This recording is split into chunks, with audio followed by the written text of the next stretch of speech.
Réfléchissons un peu, mais pas trop. L'adaptation, ça détermine si ça va bien aller dans votre vie ou si ça va bien aller dans vos relations. C'est très facile à remarquer. Il y a des gens au travail avec qui vous aimez ça, travailler, ça va tout le temps bien. Puis cette personne-là, dans leur vie, quand il arrive un problème, ils se débrouillent, ça va bien. Puis il y a des gens qui ont des mauvaises stratégies d'adaptation. Ces gens-là aussi, c'est très facile à les reconnaître. Ça, dans votre milieu de travail, c'est la personne que personne ne veut travailler avec. Puis quand elle n'est pas là, tout le monde y parle dans le dos. Pourquoi? Parce qu'avec elle, là, son boss, c'est un cave. Ses clients, c'est des caves. Ses collègues, c'est des cons. Tout le monde est cave. Puis cette personne-là, oh magie, si tu échanges de milieu de travail, bing! Un autre patron con, d'autres clients caves, d'autres collègues niaiseux.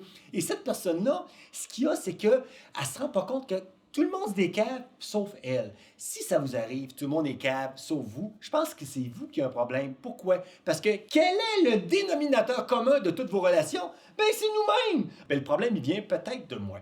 Alors, on va regarder deux types d'adaptation, une bonne puis une mauvaise. La bonne, c'est le lieu de contrôle interne. C'est quoi ça? Tu as deux croyances. La première, je suis responsable de ma vie, et deux, je peux changer les choses. Ça, c'est associé au succès. C'est quoi le succès? C'est atteindre ses objectifs.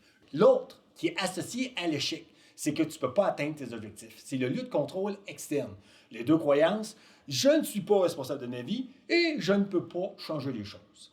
Alors, quoi de mieux pour vous l'expliquer qu'une tranche de vie avec Denis Carignan? On peut coacher nos enfants à avoir la bonne stratégie d'adaptation, qui est tu es responsable de ta vie, tu peux changer les choses. Donc, mon gars, à un moment donné, il me montre son bulletin et là, il y avait une matière qui était beaucoup plus faible là-dedans. J'ai dit, Hubert, qu'est-ce qui se passe? Il me dit, mais c'est à cause du prof. Je dis, oh yes, il va me gâter. Ah ouais, à cause du prof? Je dis, ben oui, on fait plein d'activités, elle est très créative, mais à l'examen, je sais pas quoi étudier. Tu dis, oh mon Dieu, pauvre Hubert, ça veut dire que le prof, il est pas assez clair pour toi, hein? Non, puis c'est pas adapté à ta manière d'apprendre, hein? Il dit, non, ben j'ai des nouvelles pour toi, mon garçon. Quoi? C'est ton maudit problème! Ben oui, dans la vie, il y a toujours quelqu'un qui n'est pas adapté à nous. Ça se fait qu'à un moment donné, t'as un boss pas fin, un voisin déplaisant, une belle-mère extraordinaire. Non, ça, oubliez ça, ça se fait pas. Il y a toujours quelque chose, quelque part, qui n'est pas à votre goût. Est-ce que vous dites, ben moi, c'est pas de ma faute, il y a quelqu'un de pas fin? Non! Il faut que tu te poses la question, tu es responsable de ta note, puis tu peux changer les choses. Alors, j'ai demandé, Hubert, ben, toi, qu'est-ce que tu peux faire pour avoir une meilleure note? Ben, je ne sais pas ce qu'il faut, j'ai étudié à l'examen. Toi, qu'est-ce que tu peux faire pour savoir ce qu'il y a à l'examen? Ben, je pourrais le demander au prof. Bonne idée. À part de ça, qu'est-ce que toi, tu peux faire pour avoir une meilleure note à l'avenir? Ben, le prof donne des séances de rattrapage. Ah ouais, je pourrais y aller. Ah oui, c'est une prof qui est excellente. Alors, oui. Alors, ta prochaine note sur le bulletin, est-ce qu'elle va augmenter? Ben non. Je dis, oh oui, tu fais des actions différentes, tu auras une note différente. Ça va être combien?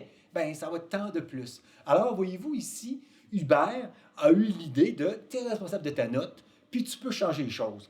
Essaye pas de chialer.